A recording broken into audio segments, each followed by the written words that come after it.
On se trouve dans Sha'ar HaEmet, la porte de la vérité, dans Orchot Tzadikim.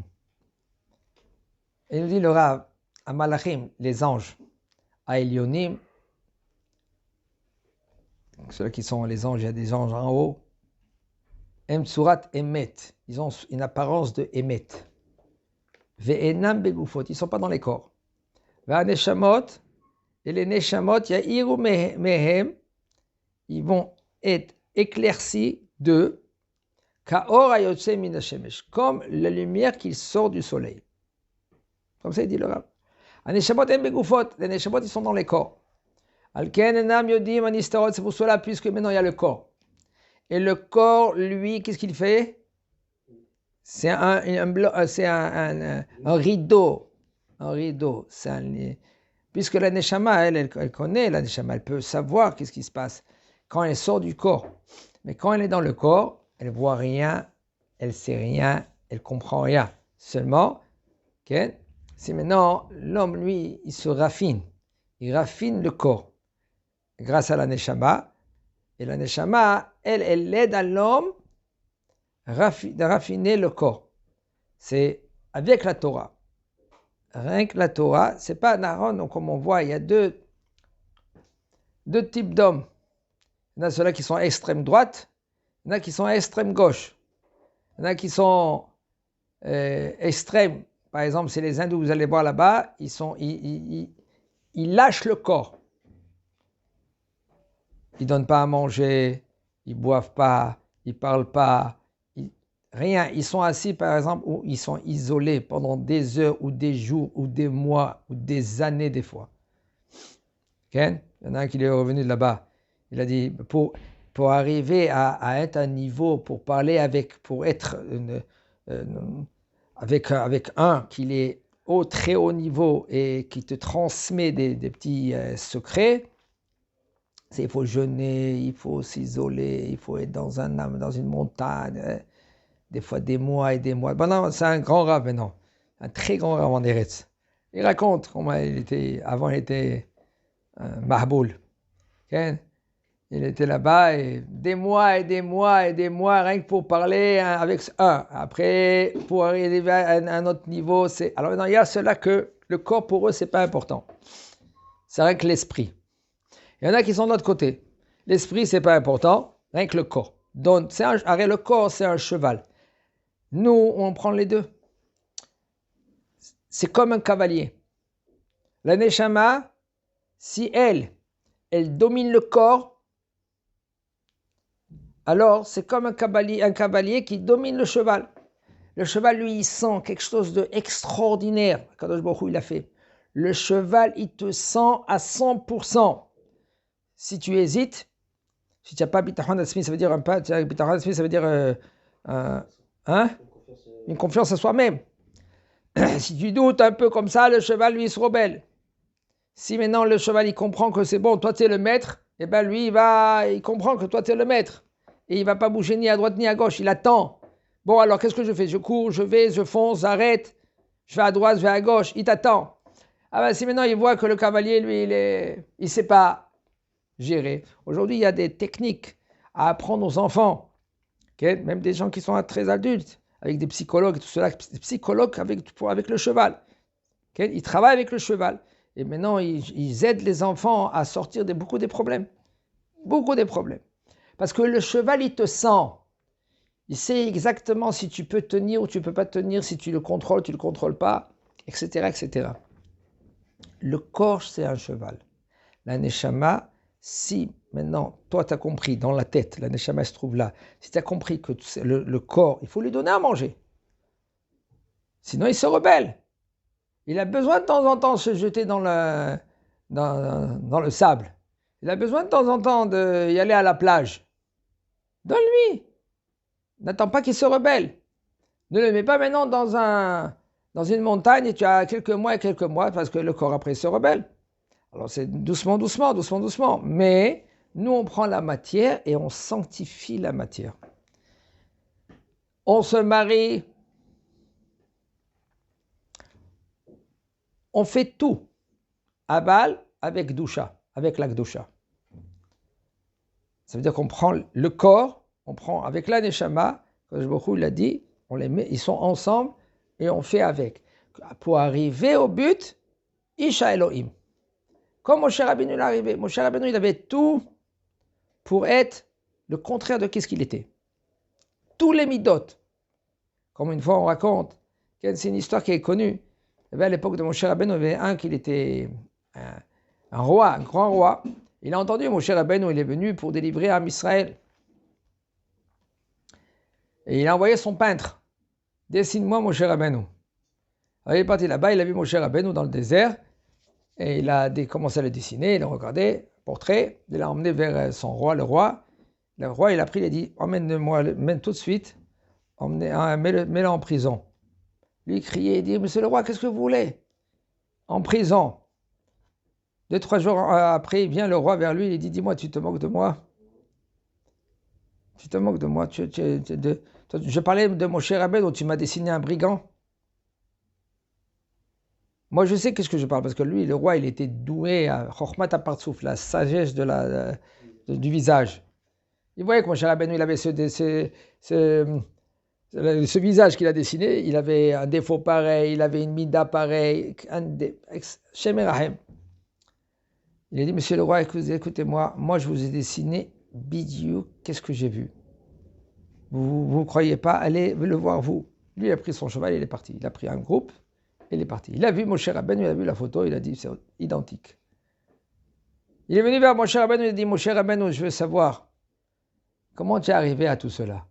Comment c'est possible? Moi, qu'est-ce que je vois? Je vois le contraire. Je vois un homme coléreux, un homme comme ça, un homme comme ça, un homme cruel, un homme... comment c'est possible? Il dit, c'est simple. J'ai travaillé. Sur Terre, on est venu pour travailler. Pas pour chauffer les bancs, comme on dit. Aneshamot en bagoufot. Le corps, les neshamot, ils sont dans les corps.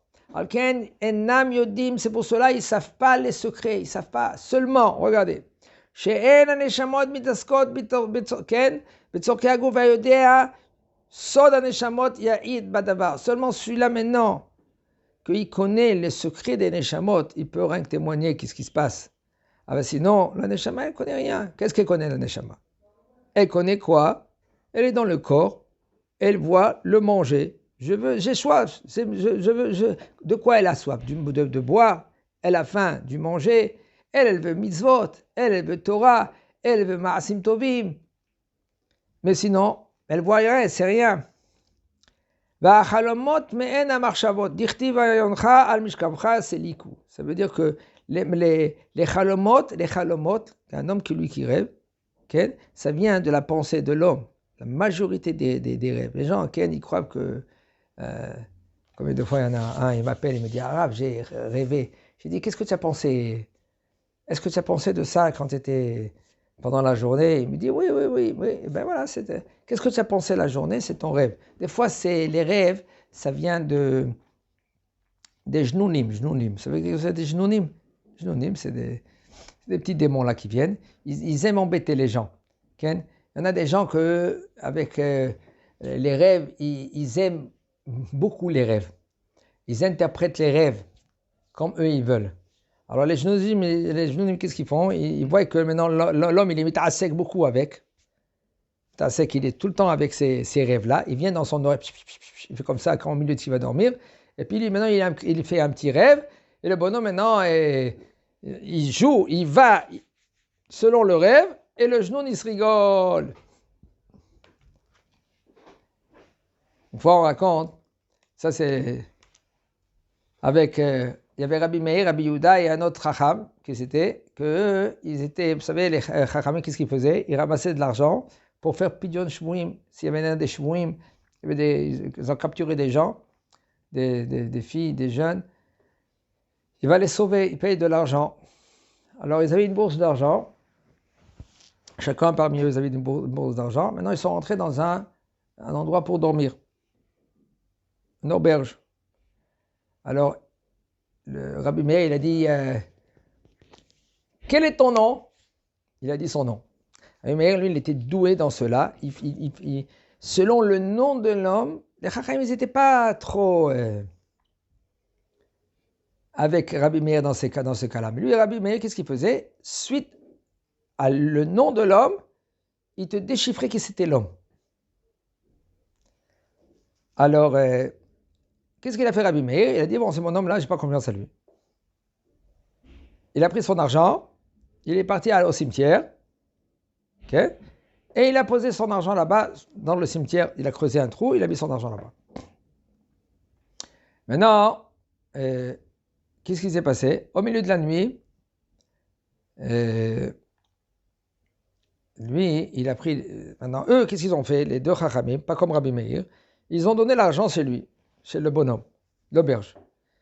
Au milieu de la nuit, le père de ce bonhomme-là, de l'auberge, il vient dans le rêve, il lui dit, écoute, j'ai de l'argent sous la terre à côté du tombeau. Alors, il vient chez Rabbi Meir, il dit, voilà, c'est ça que j'ai rêvé hier, il a rêvé son père, et qu'est-ce qu'il a fait Rabbi Meir? Il a entendu ça, et il dit, écoute, Chalomot Shavi Daberu. Les Chalomot, les rêves, c'est du rien, c'est rien du tout. Qu'est-ce qu'il a fait Rabbi Meir? Quand il a entendu cela, il est parti au cimetière et il a gardé l'endroit avec l'argent. Non, Shabbat il est sorti. Rabbi Meir il a pris son argent. Les Chachamim sont venus vers le bonhomme. Il lui dit, écoute, voilà l'argent. Donne-nous notre argent. Je sais pas. Et ils sont partis comme ça, sans leur argent. Rabbi Meir leur a dit, je vous ai dit, j'ai pas confiance en lui. Et il dit, comment tu sais? Il dit, parce que j'ai posé la question, il m'a dit son nom, j'ai compris tout de suite, c'est un voleur. Qu'est-ce qu'ils ont fait les Chachamim? Les Chachamim, ils n'ont rien dit. Ils sont partis comme sans l'argent. Ils sont arrivés dans le chouk. Tout d'un coup, qu'est-ce qu'ils voient ce bonhomme-là? Qu'est-ce qu'il a fait? Il a pris l'argent des Chachamim, il a commencé, il voulait acheter des choses. Ils ont vu des lentilles ou des petits pois là, ici. Ils sont partis vers la femme. Il dit, voilà, ton mari, il a dit, rends-nous l'argent. Et le sod, le secret qu'il est, pour que c'est vrai la chose, il a mangé des lentilles et des petits pois. Alors la femme, qu'est-ce qu'elle est venue? Elle lui a dit, oh Chachamim, ça c'est votre bourse. Le mari, il est revenu à la maison, il voit sa femme, et il dit, non, comment ça s'est passé aujourd'hui? Elle a dit, oui, mais les Chachamim sont venus ici, tu leur as dit, et puis le signe, c'était, tu as mangé des petits pois et des lentilles. Qu'est-ce qu'il a fait? Il s'est mis en colère, il l'a tué. Après, il est monté dans la fenêtre, pas dans le toit, et il s'est jeté. De là, ils ont institué aussi, il y a une des raisons pourquoi Maïm Acharonim. Pourquoi on fait Maïm Acharonim? On s'essuie un peu la bouche, tout cela. Pour pas qu'il y ait des restants. À cause de ce micré là, il y a aussi d'autres raisons, Maïm Acharonim. Alors, les Chachamim, eux, ils savent exactement au niveau des Chalomot, comme il y avait Rabbi Meir qui disait Chalomot Shavi Daberu. Les Chalomot, c'est vrai, si c'est un Chalom, ça veut dire un rêve qu'il se répète des fois. Comme à l'époque, là je vais terminer avec Rabbi Yonatan Abshitz. C'était un gadol olam, sagesse énorme. Il avait un enfant, il a fait un enfant. Et lui, quand il a grandi, et maintenant il a viré. Il était comme un lord, et il avait beaucoup d'argent, il est parti un peu universitra, tout ce que vous voulez, et puis après, qu'est-ce qui s'est passé? Il a un peu viré. Un jour, il rêve. Son père, il dit, mon fils, lève-toi, fais tchouva. Il se lève le matin, au milieu de la nuit, il se réveille, il dit, halomot shavi daberu.